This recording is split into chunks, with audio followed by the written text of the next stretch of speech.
saluons dans le précieux nom de Jésus.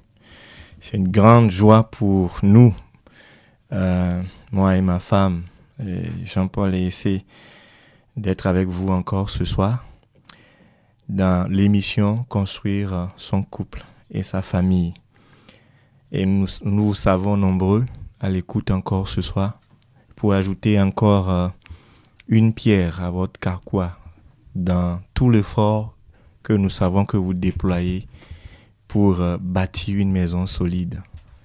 L'amour de Dieu est avec nous. Il déploie ses ailes sur chacune de nos familles. Il nous tient par les mains, il nous relève et nous permet d'avancer malgré les défis. Et c'est pour ça que ce soir encore, nous allons nous édifier, nous allons nous construire, nous allons nous lancer des défis, sachant que le Père est au contrôle et il nous soutient. Je vous invite à baisser vos têtes pour que nous puissions l'inviter dans cette émission. Lui, la source de toutes choses. Oui, notre Père bien-aimé, toi que nous pouvons appeler Abba Père, parce que la Bible nous dit que l'Esprit de Dieu lui-même rend témoignage à notre esprit que nous sommes enfants de Dieu. Nous ne sommes plus esclaves du péché, esclaves du monde, esclaves de l'ennemi, mais nous sommes libres, libérés par le sang que Jésus-Christ a versé à la croix, libérés par l'œuvre parfaite que Christ a faite à la croix, libérés à cause de sa mort, mais aussi à cause de sa résurrection. Et parce qu'il est vivant, il nous donne une vie nouvelle. Et il nous amène à rentrer dans notre identité de fils bien-aimé du Père, le Créateur de toutes choses. Oh, quelle joie que d'être aimé du Père et de marcher avec le Père. Merci Seigneur Jésus. Et merci Père de ce que tu es dans nos vies avec ton amour. Et tu veux affecter nos couples, tu veux affecter nos maisons. Et tu veux que cet amour, que cette vie puisse se manifester dans nos maisons. Et au travers de nos maisons, dans notre entourage, au travers de notre entourage, dans nos communautés chrétiennes et au travers de nos communautés chrétiennes dans la nation. Nous invoquons encore ton esprit afin que cette vision devienne réalité. Petit à petit, que tu puisses nous conduire à construire des familles solides, à bâtir des couples heureux, afin que notre nation tout entière s'élève un jour selon ton plan précieux dans le bonheur et la prospérité. Merci parce que tu te tiens à nos côtés, parce que c'est ta vision. Que cette émission soit bénie encore ce soir et que chaque auditeur, que chaque auditrice soit richement bénie et encouragée dans le nom de Jésus. Amen. Amen. Que de merveilles que tu as réalisées, Seigneur mon Dieu. Tu n'as pas ton pareil. Et que de projets en notre faveur. Il y en a trop pour que je puisse tout raconter, tout dire, ce qui te fait plaisir. Ce n'est pas un sacrifice ou une offrande. Tu me l'as bien fait comprendre. Ce que tu demandes, ce n'est pas des animaux brûlés sur l'autel ou des sacrifices pour obtenir le pardon. Alors j'ai dit, je viens moi-même à toi. Dans le livre, je trouve écrit ce que je dois faire. Mon Dieu, j'ai plaisir à t'obéir. Et je garde ta loi tout au fond de mon cœur, dans la grande assemblée. J'annonce la bonne nouvelle. Le Seigneur délivre. Je ne me tairai pas. Tu le sais bien, Seigneur. Je ne garde pas secrète la délivrance que tu m'as accordée. Mais je dis que tu es un vrai sauveur. Devant la grande assemblée, je ne cache pas ta fidélité, ta fidèle bonté. Toi, Seigneur, tu ne me fermeras pas ton cœur. Et ta fidèle bonté sera ma constante sauvegarde. Amen. Amen. Quelle promesse de sa présence à nos côtés. Bien-aimés, nous avons la joie de continuer par parler ensemble de nos enfants. Et dans les 2 dernières émissions, nous avons compris que notre rôle d'éducateur va au-delà du simple fait de nourrir nos enfants, d'amener de l'argent à la maison, de les inscrire à une école, de leur acheter des fournitures, de leur prendre des répétiteurs, de veiller à ce qu'ils réussissent dans leurs études. Ou va au-delà du simple fait de mettre des règles à la maison, de mettre des cadres, de mettre des limites pour qu'ils soient respectueux, pour qu'ils puissent avoir des valeurs.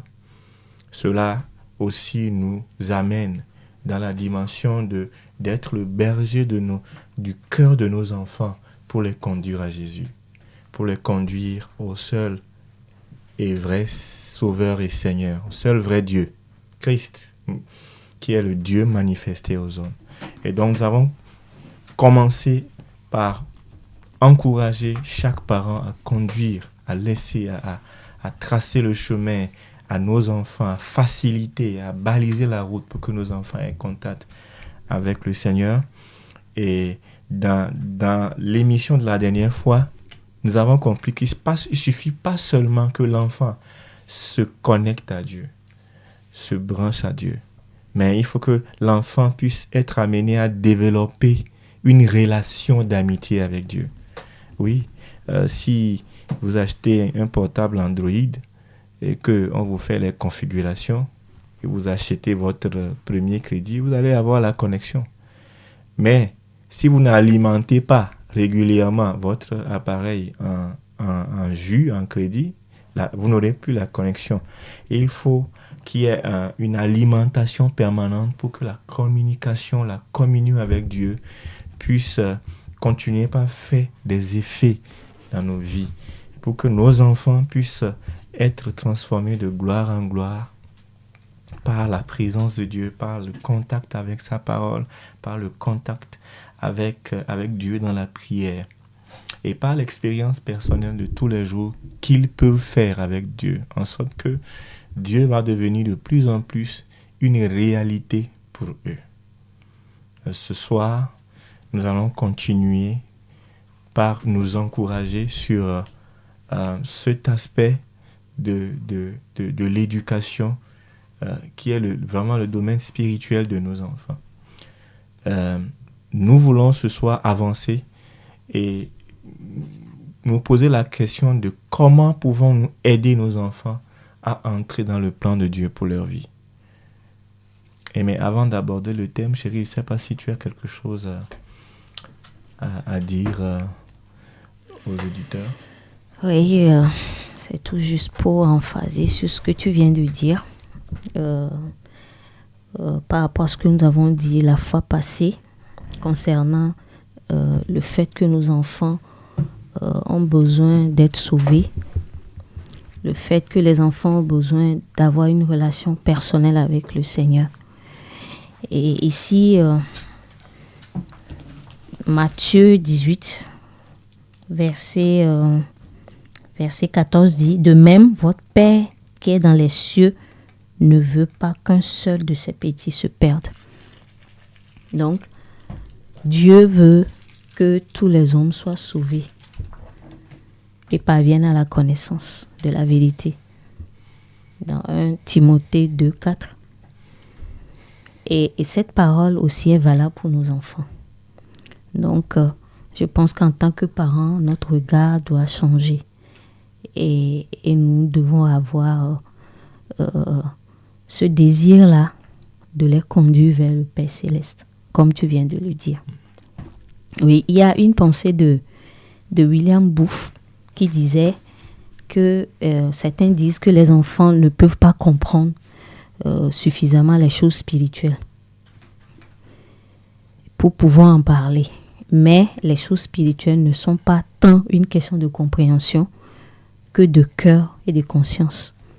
De plus, il dit que les enfants convertis comprennent et connaissent ces choses beaucoup mieux que des ecclésiastiques, des écrivains ou des théologiens non convertis, ou que n'importe qui d'autre n'ayant pas l'Esprit de Dieu en lui, quel que soit son niveau d'éducation.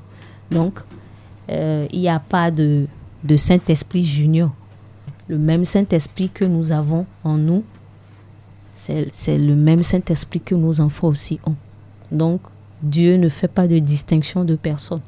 Donc, il ne faut pas qu'on dise que non, il n'est pas encore grand pour qu'on lui parle de Jésus, pour qu'on lui parle de relations personnelles avec Dieu. Je pense que le plus tôt serait le mieux. Et si la nature a horreur du vide, et si nous ne remplissons pas dès le cœur de nos enfants avec Jésus-Christ ne remplit pas leur cœur dès leur plus jeune âge, je pense que Satan va prendre l'avantage sur nous et il va prendre le terrain. Voilà. Donc, je pense que c'est dans les premières années de leur enfance que nous pouvons leur parler du plan, le plan de salut que Dieu a proposé au travers de Jésus-Christ à nos enfants. Et je pense que déjà, le terrain est déjà gagné et tout va couler de source. Voilà. Ouais, c'est magnifique. Si j'ai vraiment aimé cette pensée-là, la nature a horreur du vide. Si nous laissons le vide, l'ennemi va le combler. Et nous devons pas permettre qu'il y ait ce vide-là. Et il y a une pensée aussi qui est venue quand tu parlais, c'est de voir que chacun de nos enfants aura son cheminement par rapport à ce plan du salut, à cette connexion avec Dieu. Les enfants sont vraiment différents. Nous ne pouvons pas changer nos enfants. Nous ne pouvons pas, c'est pas juste prendre les enfants et puis les connecter à une prise de courant et puis bon, ça va marcher. C'est l'Esprit de Dieu qui change nos enfants. Mais nous devons créer l'atmosphère qu'il faut. Nous devons les exposer à la parole de Dieu. Et nous devons fléchir les genoux tous les jours et permettre que dans leur cheminement, que Dieu puisse les rencontrer véritablement. Et à chaque fois, nous devons ne pas nous satisfaire du seul fait peut-être qu'ils vont à l'église, du seul fait qu'ils sont assidus au culte d'enfants, ils sont assidus à ceci. Ne pas nous satisfaire des choses extérieures, mais nous soucier du fait qu'est-ce que réellement ils ont eu cette connexion avec Dieu au travers de Jésus-Christ. Et c'est ça qui doit être notre préoccupation, les observer, les exposer à la parole et attendre que le Seigneur agisse et observer. Quand cela se passe, on voit l'enfant vivre aussi. On a dit, il n'y a pas de Saint-Esprit Junior. On voit un changement dans sa vie. On voit quelque chose de véritable, qu'il est vraiment amoureux de Dieu. Il ne nous suit pas à l'église parce qu'il faut nous suivre à l'église, mais il aime Dieu et il marche avec Dieu. Et ça, c'est ce que les parents doivent rechercher à voir dans la vie de leurs enfants. Mais à genoux, le Seigneur nous donnera tous de connaître cette joie-là, de voir nos enfants s'attacher à Dieu. Ce soir, nous allons aborder un thème aussi très important. Et je voudrais d'abord que nous puissions lire le psaume 127. C'est un psaume que nous connaissons tous. Le psaume qui dit « Si l'Éternel ne bâtit la maison, en vain les bâtisseurs travaillent. Si l'Éternel ne garde la ville, en vain la sentinelle veille. Oui, il est vain de vous lever très tôt et de vous coucher tard et de vous donner tant de peine pour gagner votre pain. Car Dieu en donne autant à ceux qui lui sont chers pendant qu'ils dorment. Des fils, voilà le patrimoine que donne l'Éternel. Oui, des enfants sont une récompense. Ils sont pareils aux flèches dans la main d'un guerrier, les fils de la jeunesse. Heureux l'homme dont le carquois en est rempli, et il ne connaîtra pas la honte lorsqu'il entrera en contestation avec son adversaire aux portes de la ville. Ouais. Et ce passage-là est impressionnant parce que on voit que dans le psalmiste semble parler de deux choses différentes. Il parle de la maison qui se bâtit, il parle du travail, et puis il bascule dans les fils. Mais si on lit attentivement, on comprend bien que le psalmiste est en train de comparer le fait d'avoir les possessions matérielles, le fait d'amasser, de courir à gauche et à droite pour avoir telle voiture, telle possession, au fait d'avoir des enfants qui entrent dans la destinée de Dieu. Ouais. Au fait d'avoir des enfants qui deviennent des flèches qui atteignent le but de Dieu. Donc, c'est deux styles de vie différents. Des parents peuvent passer leur vie à courir, à chercher de l'argent, à chercher les moyens financiers et oublier de prendre du temps avec leurs fils, ça peut aussi des filles, leurs enfants, pour pouvoir être ces archers qui vont vraiment tirer leurs enfants pour qu'ils atteignent le but de Dieu. Et c'est quelque chose d'assez touchant. On dit le vrai patrimoine, la vraie richesse, ce n'est pas le matériel que vous avez. La vraie richesse, c'est la qualité de vos enfants. C'est d'avoir conduit chacun de vos enfants dans le plan que Dieu a pour cet enfant-là. Et c'est pour ça qu'il est important en tant que parent que nous puissions regarder de près, mais comment est-ce que je peux le faire? Comment est-ce que je peux le faire? Le but et l'objectif, c'est Dieu qui l'a. Le plan de Dieu, le plan pour la vie de votre enfant, c'est Dieu qui l'a. Mais vous, c'est à vous de tirer la flèche. C'est à vous d'ajuster, de préparer faire en sorte, la flèche. Préparer la flèche Voilà. pour qu'il puisse atteindre le but. Et c'est ça que nous voulons partager un peu avec nous ce soir. Oui, aider nos enfants à découvrir la vision de Dieu pour leur vie et les préparer à y entrer. Donc, je pense que ce psaume que tu as lu atteste véritablement que Dieu a un plan spécifique pour nos enfants. Et nous devons savoir en tant que parents que chaque enfant qui naît, quel que soit son état et les circonstances de sa naissance, a un appel précis sur sa vie. Voilà. Donc, des fois on pense que c'est les conditions qui font des enfants ce qu'ils doivent être. Mais nous devons savoir que quelles que soient les circonstances, quel que soit l'état de l'enfant, quel que soit ce que nous voyons physiquement, ce que nous devons voir plus loin, c'est que Dieu a un plan. Dieu a un but spécifique. Dieu a une destinée pour chaque enfant, chaque personne. Donc, je vais lire ces passages-là, Jérémie 1:5. Nous lisons ces choses-là dans Jérémie 1:5.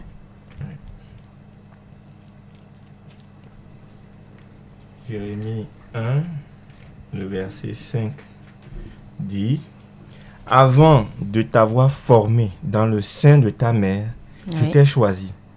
Et avant ta naissance, je t'ai consacré, je t'ai destiné à être prophète pour les peuples. Amen. Amen. Oui, le psaume 139, versets 13 à 16 nous dit aussi: c'est toi qui as créé ma conscience. Je lis selon parole français courant. C'est toi qui as créé ma conscience, qui m'a tissé dans le ventre de ma mère.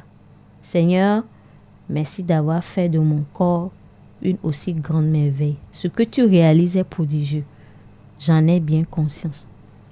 Mon corps n'avait pas de secret pour toi quand tu me façonnais en cachette et me tissais dans le ventre de ma mère. Quand j'y étais encore informe, tu me voyais. Dans ton livre, tu avais déjà noté toutes les journées que tu prévoyais pour moi, sans qu'aucune d'elles ait pourtant commencé. Alléluia. Voilà. Ésaïe 49, verset 1 dit: Oui. Vous tous qui habitez les îles et les régions côtières, écoutez-moi. Et vous, peuple lointain, prêtez-moi attention. J'ai été appelé par l'Éternel dès le sein maternel. Et il a mentionné mon nom dès avant ma naissance. Il a fait de ma bouche une épée acérée. Il m'a couvert de l'ombre de sa main. Et il a fait de moi une flèche aiguisée. Oui. Amen. Amen. Oui, Galates 1, verset 15 dit aussi, c'est l'apôtre Paul qui parle ici, il dit: mais Dieu, dans sa grâce, m'a choisi avant même que je sois né et m'a appelé à le servir. Voilà. Et quand il décida de me révéler son fils pour que je le fasse connaître parmi les non-juifs, et voilà, etc., etc. Voilà. Donc, ici, je pense que la parole de Dieu nous montre clairement que chaque personne, chacun de nos enfants, nous avons une destinée. Chaque personne a une destinée.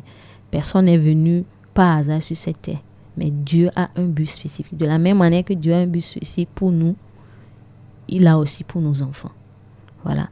Donc, je pense que nous devons en être conscients en tant que parents. Et nous voyons aussi dans la parole de Dieu certains parents qui ont reçu même des promesses spécifiques pour leurs enfants, des consignes même pour leur éducation. Donc, nous pouvons voir aussi Manoah et sa femme, les parents de Samson, voilà, qui ont reçu tout ce qui l'éducation, le cadre dans lequel l'enfant, parce que Dieu a un plan spécifique pour leur enfant. Voilà, et le couple Zacharie et Élisabeth aussi, par rapport à Jean-Baptiste. Et on a parlé aussi de Marie et Joseph aussi. Voilà. Donc, nous devons savoir que nos enfants, ils ont une destinée. Voilà. Et l'histoire de Manoah et sa femme, c'est dans Juge 13, verset 2 à 14. Vous allez le lire, Juge 13, verset 2 à 14. Et celui de Marie et de Zacharie et d'Élisabeth dans Luc 1. Et puis celui de Marie, vous le trouverez dans Luc 2 et Matthieu 2 également. Donc vous pouvez aller méditer ce test. Nous n'avons pas le temps d'entrer en profondeur dans ce test. Mais ce que nous voulons que nous puissions comprendre, c'est que nos enfants nous ont été confiés par Dieu, qui a au préalable préparé quelque chose pour eux. Il les a tissés. Il a mis des dons particuliers. Il a mis des capacités particulières. Il a pris le temps de les former. Et il a préparé, avant de les envoyer sur la terre, un besoin qu'il doit venir combler. Et lui, il nous les envoie. Il espère de nous que nous retournons à lui pour qu'il nous dirige, pour qu'il nous dise comment nous devons faire, qu'est-ce que nous devons faire pour pouvoir amener cet enfant-là dans la destinée de Dieu. Je pense que c'est vraiment ultime de voir que les parents qui ont vraiment réussi leur rôle de parents, c'est ceux qui ont pu permettre à l'enfant d'entrer dans la destinée de Dieu. C'est les parents de Samson, c'est les parents de Jésus, c'est les parents de Jean-Baptiste. Et ça doit être notre aspiration. Et puis, il y a David aussi et Salomon. Voilà. Oui. David aussi qui a pu préparer Salomon pour qu'il entre dans sa destinée. Oui. Voilà. Maintenant, le grand défi que nous avons en tant que parents, c'est que nous avons des plans, nous avons des projets, nous avons des programmes sur la vie de nos enfants. Mon enfant sera juge, un autre sera médecin, l'autre sera ceci. Parfois, nous voulons atteindre ce que nous n'avons pas pu atteindre au travers de la vie de nos enfants. Parfois, nous faisons en sorte que nos enfants n'aillent pas plus loin que nous. Par notre façon de penser, par notre façon de faire, nous bloquons les enfants parce que peut-être nous avons vécu des déceptions, des choses nous ont bloqués. Alors, par toutes sortes de peurs, nous allons maintenir nos enfants dans une limite qui n'est pas la leur. Et donc, il y a beaucoup d'erreurs que nous pourrons faire en tant que parents. En nous cantonnant sur nos propres désirs. Alors, la première chose que nous voulons partager ce soir, c'est d'arriver à nous départir de nous-mêmes, d'arriver à briser nos propres plans, d'arriver à nous libérer de ces rêves que nous fixons sur nos enfants, pour pouvoir aller prier, pour pouvoir observer l'enfant, pour pouvoir laisser Dieu nous ouvrir les yeux pour qu'on puisse voir quel est le chemin que Dieu a tracé pour cet enfant-là.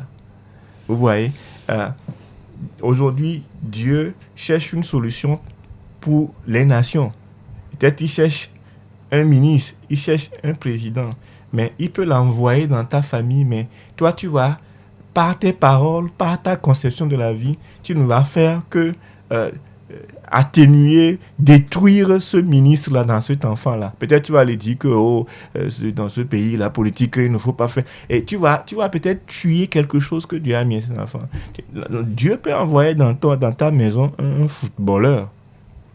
Mais toi, tu vas penser que, bon, le football, voilà, ça ne donne rien et tout.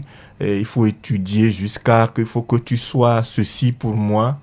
Et on peut tuer cette destinée. Dieu peut envoyer dans ta maison un grand musicien, mais tu peux le tuer, un chante du Seigneur, quelqu'un qui va, par son don, apporter les cœurs dans la louange et dans l'adoration. Mais ta propre conception peut tuer ce don dans l'enfant et donc tuer la destinée de l'enfant. Tu n'auras pas envoyé la flèche dans la cible. Chers parents, c'est vraiment difficile, mais je nous en conjure, nous vous en conjurons ce soir. Prenez le temps, laissons nos rêves. Regardons, prions, observons et conduisons, dirigeons nos enfants sur le chemin que Dieu a tracé pour eux. Ce serait le meilleur. Ça, c'est la première chose. Nous devons prendre conscience qu'il y a un plan. Dieu a un plan. Nous devons prendre conscience que nous devons laisser de côté nos plans personnels et être à côté de nos enfants pour les faire avancer. Chérie, qu'est-ce que nous pouvons faire d'autre dans ce processus de conduire nos enfants dans le plan de Dieu? Bon, je pense que tu viens de dire la première chose, comme tu l'as dit, c'est je ne veux pas... Bon, voilà. Et c'est de mourir, voilà. Comme tu l'as dit, à notre désir charnel et à cette tentative de les manipuler, voilà, pour les amener à être ce que nous voulons qu'ils soient. Et la seconde chose, je pense que nous devons apprendre à désirer sans regret l'accomplissement du plan de Dieu pour leur vie et être prêt à les accompagner. Voilà. Et je pense que c'est un grand travail à faire à notre niveau.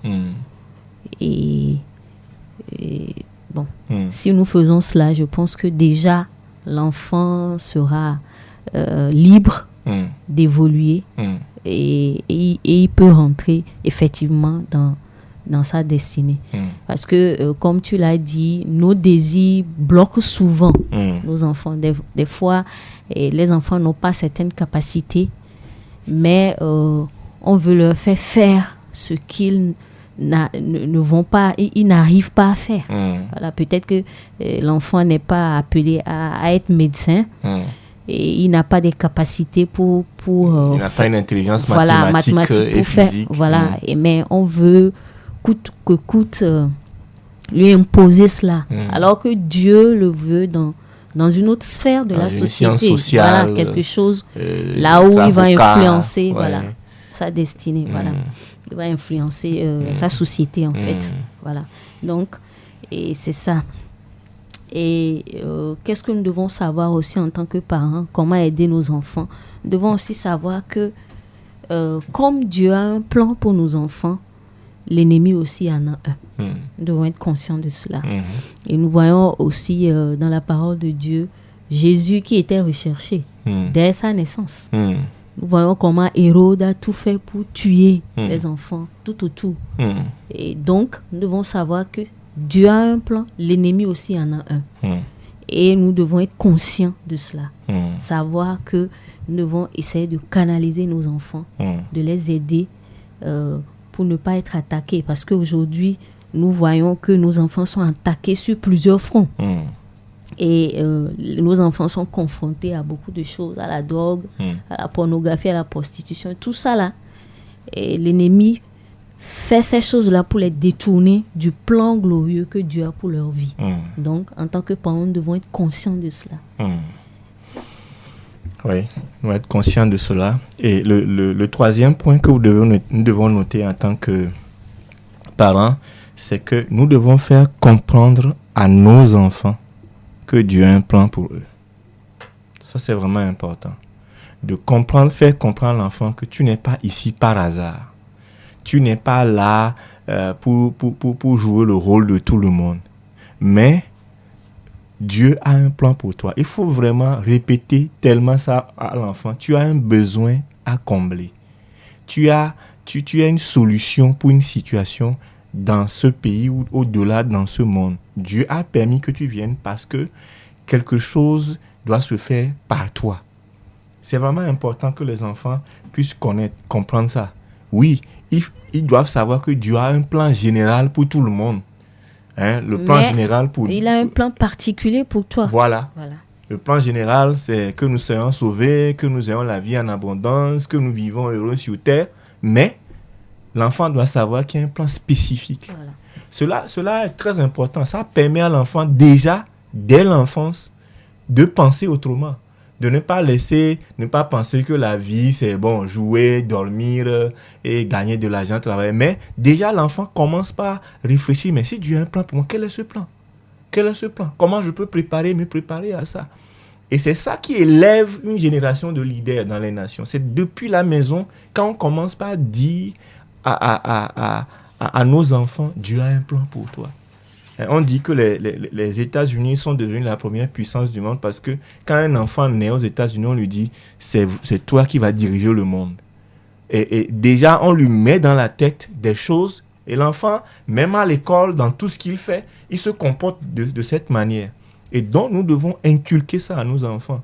Et parfois, quand je conduis mes enfants à l'école, ils regardent certaines choses. Tout autour, ils voient pourquoi la route est comme ça, papa? Pourquoi ceci est comme ça? J'ai dit, tout ça là, c'est des besoins. Et peut-être que Dieu t'appelle à relever ce défi. Dieu a une mission pour toi. Et tu dois savoir qu'il y a des besoins comme ça que tu dois combler. Et nous devons trouver toutes les occasions pour encourager nos enfants et les convaincre que Dieu a un plan pour eux. Et cela les empêche aussi de se comparer les uns aux autres, que ce soit au sein de la famille ou de se comparer aux gens autour d'eux.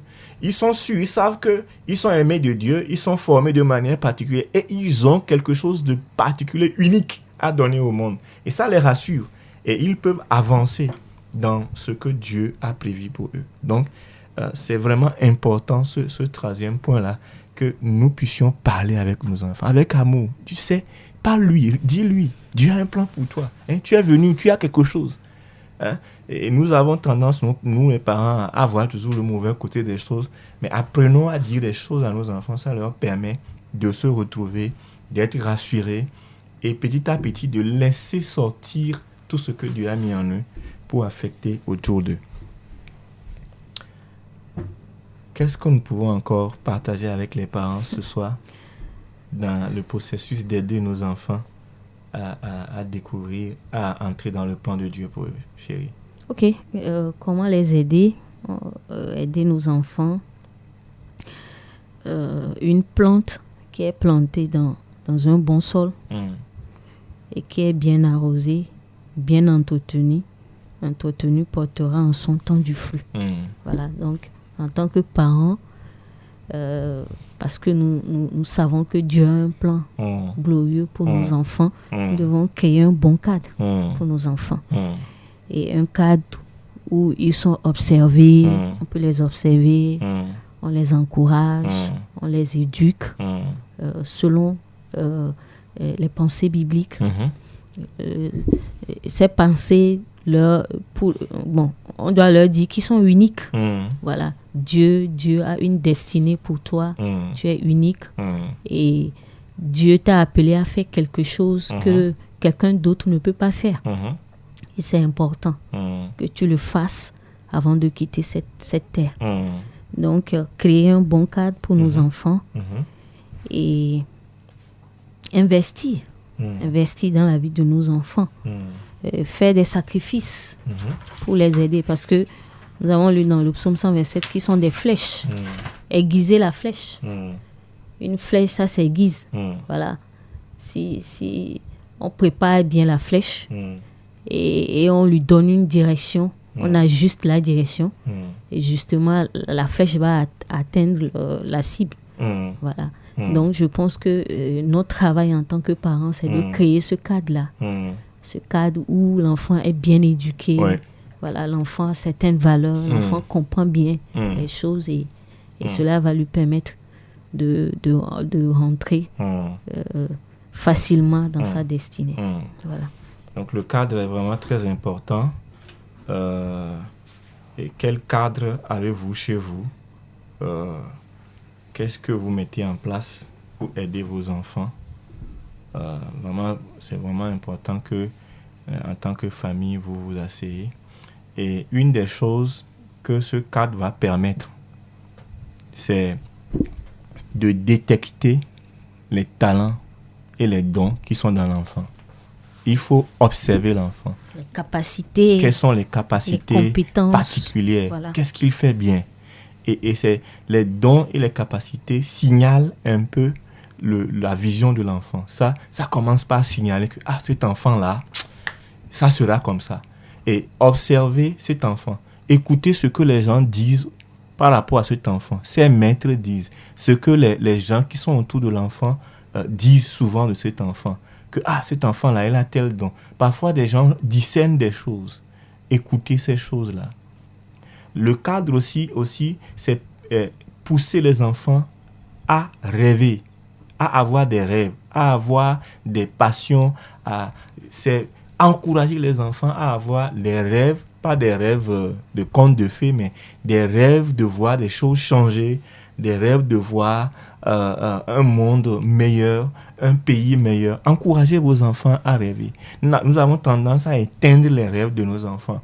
Mais nous devons les encourager à rêver tout en encadrant ce rêve et en leur faisant voir qu'est-ce qui est rêve vraiment qui puisse porter et qu'est-ce qui est futilité. C'est vraiment important. Et le cadre doit permettre aussi à l'enfant non seulement de discerner le don, mais aussi de le développer. C'est au sein de la famille est la première école, le premier endroit que l'enfant peut chanter. Donner-lui l'occasion de chanter s'il aime chanter. Donner-lui l'occasion de jouer un instrument s'il aime jouer l'instrument. Donner-lui l'occasion d'enseigner s'il aime enseigner. C'est un petit cadre où l'enfant peut s'exercer. Et nous devons créer le cadre, mettre les choses en place pour que petit à petit l'enfant sorte les choses qui sont cachées. Et quand on discerne quelque chose, ma femme a dit tout à l'heure, il faut investir. Vous pouvez l'inscrire à une école spécifique. Parce que vous voyez que le don est en lui. Inscrivez-le à cette école. Investissez dans ça pour lui. Et faites en sorte que l'enfant petit à petit grandisse et développe ses dons. Et là, vous le préparez déjà. Et je pense que c'est vraiment important de pouvoir placer ce point. Un dernier point avant... Oui, chérie. Oui, je voudrais dire aussi... je dis éduquer l'enfant. Quand je dis éduquer, nous avons parlé en long et en large de l'éducation que nous devons donner à nos enfants. Dieu a dit de les élever. Voilà. L'éducation qui élève l'enfant, qui donne à l'enfant qu'il a une valeur, il est valorisé, il a de l'importance aux yeux de Dieu. Dieu a confiance en lui. Voilà. Donc, je pense que cette éducation-là, ça réveille quelque chose dans l'enfant et même ses dons, les choses s'éclorent en lui. Ouais. Mais l'éducation qui dénigre l'enfant, qui dit, toi, tu n'es rien d'autre, bon, tu n'es bon, tu es quelqu'un de... C'est pas, tu dénigres l'enfant, tu lui dis, tu es un taré, tu es quelqu'un, tu ne vas rien faire dans la vie et tout le temps, tu le rabaisses.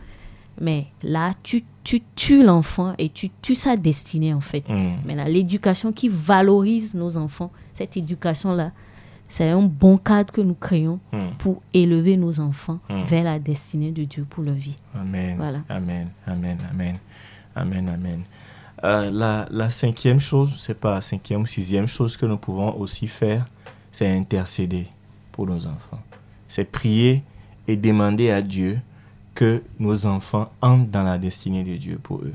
C'est vraiment important, en tant que parents, de mettre nos genoux et de prier. Anne a prié pour que Samuel soit un instrument entre les mains du Seigneur. Et nous devons prendre le temps de prier pour cela. Et une des prières que nous avons l'habitude de faire avec nos enfants, quand nous avons leurs jours spécifiques dans la semaine et quand nous avons le temps avec chaque enfant, à la fin de ce temps-là, nous avons l'habitude de prier pour eux et de les bénir en tant que leurs parents et de déclarer sur leur vie que la destinée de Dieu, le plan de Dieu va s'accomplir.